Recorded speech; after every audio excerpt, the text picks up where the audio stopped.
السلام علیکم ورحمۃ اللہ وبرکاتہ۔ بسم اللہ الرحمن الرحیم۔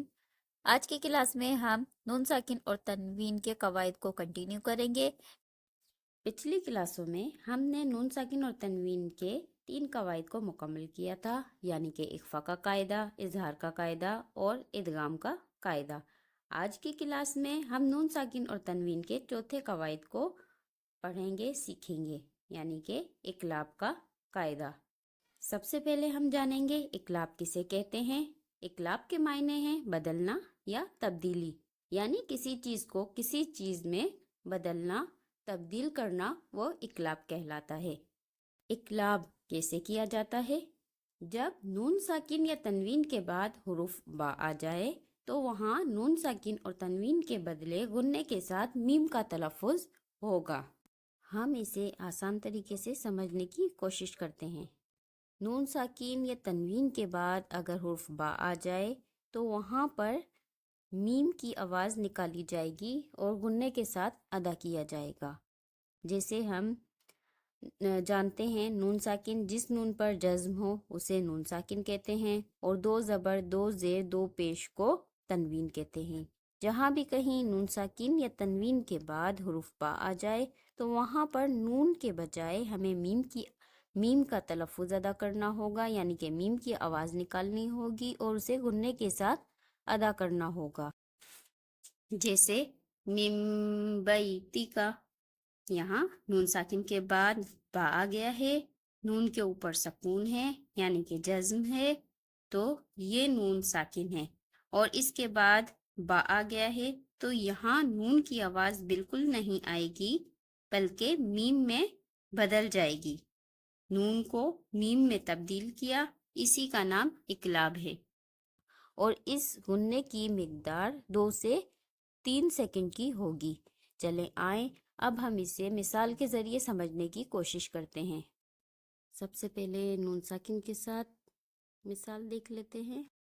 من بعدی، جیسے کہ نون ساکن کے بعد حرف با آ رہا ہے تو ہم یہاں پہ من کی بجائے میم کی آواز نکالیں گے اور غنے کے ساتھ ادا کریں گے۔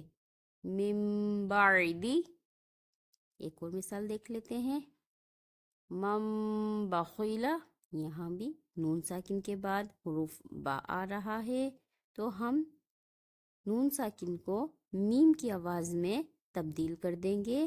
من بخیلا۔ ایک اور مثال دیکھ لیتے ہیں۔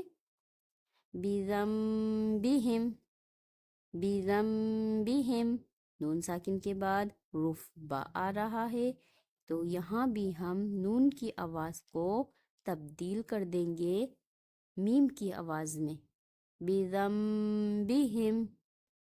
اب تنوین کے ساتھ ہم مثال دیکھ لیتے ہیں کہ من بررہ، میم 2 زیر من ہے لیکن اس میم کے بعد حروف با آ رہا ہے اور اوپر ہم نے اقلاب کی نشانی بھی دیکھ رہے ہیں، چھوٹا سا میم بنا ہوا ہے، اس لیے من کی بجائے مم کے من بررہ ادا کریں گے۔